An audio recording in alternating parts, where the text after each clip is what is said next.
Hi, it's Michael DiDomenico with Surfing the Sleep World, Michael D. My guest today is Dr. Maria Sokolina, DDS, and owner of Harmony Dental Arts in Clifton, New Jersey. And even better than that, she is speaking at Philly Sleep this year, March 28th. And we're really excited to have her. Welcome, Dr. Sokolina. I'm very honored to be here. Great to have you.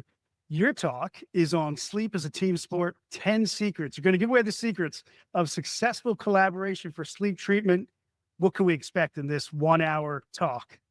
Number one, I'm very passionate about the topic because my life is sleep and team sport, both of it.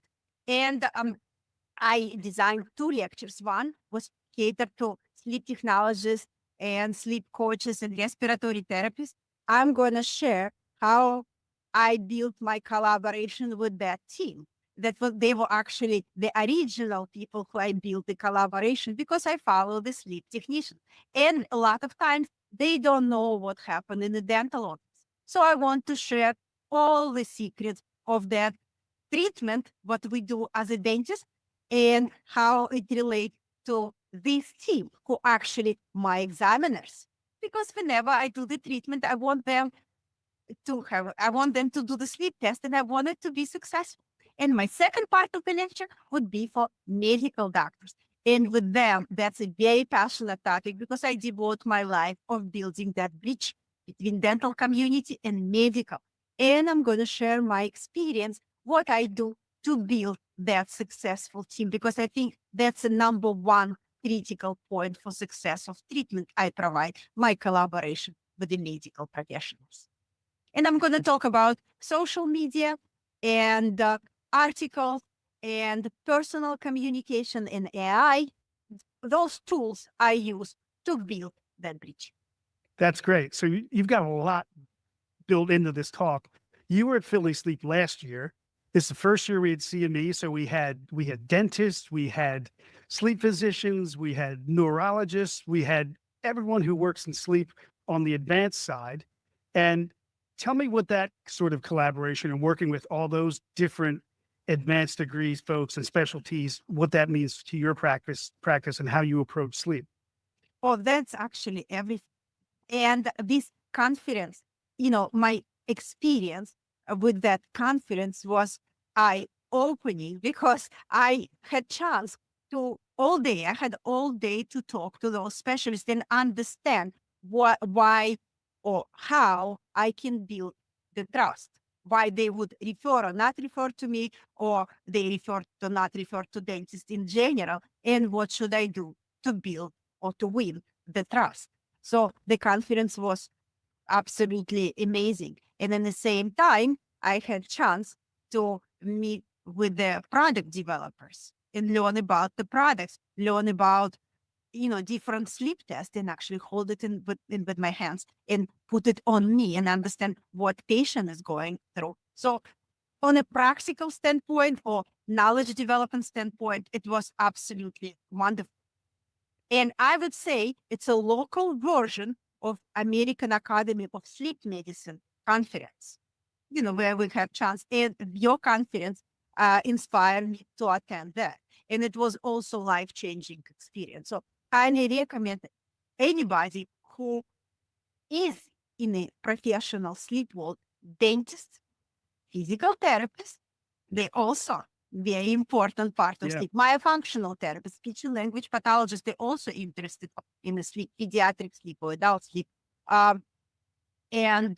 Medical doctors, definitely dentists, to attend the conference and had similar experience like I did last year. Yeah.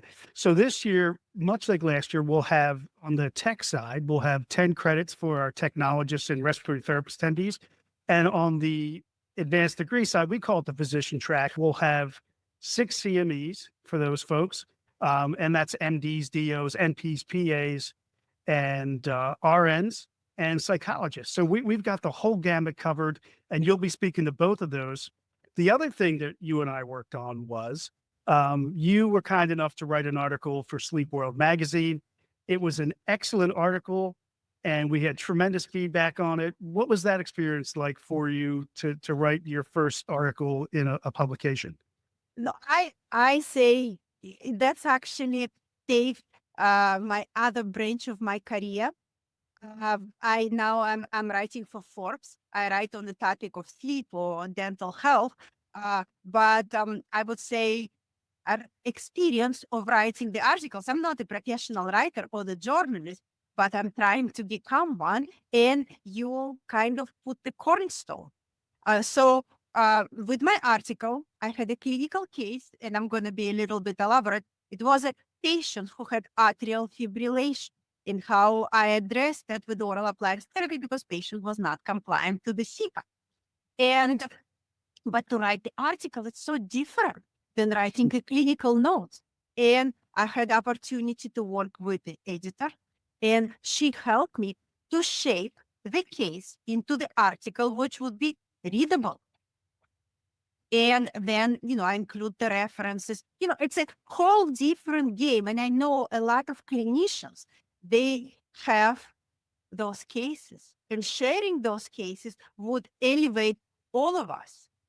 It's like a good tide elevate all the ships. I think that's a great Yeah. expression with my experience for your magazine. So I learned a lot of things, how to put my words on a page. Mhm. And now it's it's a great experience for me to share with public, the vast amount of huge amount of experience I have in the clinical practice. So I highly recommend other professionals who want to follow my footsteps or write for professional magazine to contact you and write for Sleep World.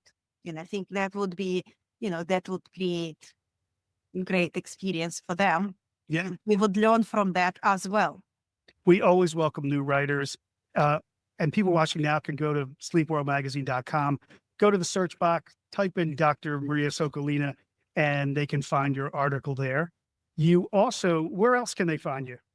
Or that I have a community, my Slim is a team sport. It's actually representation what I have on the social media.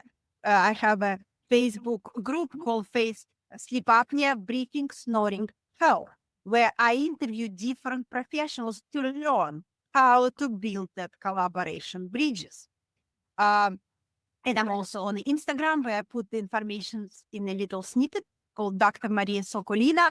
And people who don't like Facebook or Instagram, and then I'm on YouTube and LinkedIn, I try to share on different platforms, whatever suits to the audience. And if you have any challenges or victories and you would like to share with public on my channel, I would be very honored to do so. I actually interview the sleep technicians. I have several interviews. Sleep technologists, I have several interviews with them, and I learn a lot. And I interview sleep physicians, and I learn a lot from them as well as other medical professionals who, just like us, very passionate about sleep work and how to help people to sleep better. And on a personal note, you do improvisational comedy and acting? Uh, I do. I took a course on improvisation. I really want to overcome my fear of public speaking, or at least to understand how it happened when you can speak and, have attention of the audience. And I did some improvisation courses, and I would like to continue in the future. I like anything artistic. It's really, I find it wonderful. Now, I've known you for about 2 years now. And if someone had told me that you had a fear of public speaking, I would not believe that. No, that's, I speak different language. I have my accent, and a lot of people are very critical about the accent. Right. I understand that. Okay. That's normal. But I have so much passion, and I have so much inside what I want to share it with people on a professional or personal level. That's great. I am so excited for you to speak at Philly Sleep. I look forward to seeing you then. And you can catch Dr. Sokolina. We'll put all her stuff in the notes section, and looking forward to it. We'll see you then, Dr. Sokolina. Thank you. Before we end, I want to add, I have a little gift for your audience. I have a self-assessment and a helpful video for myofunctional therapy and sleep, but you can assess your myofunctional habits. And by watching the video, you can improve them and improve your sleep as well. Myofunctional therapy is really close to my heart. And I'm going to share a link with Michael, and he will put it underneath this interview. Thank you very much for letting me speak to your audience, Michael. Thank you, Dr. Sokolina. See you soon. Bye.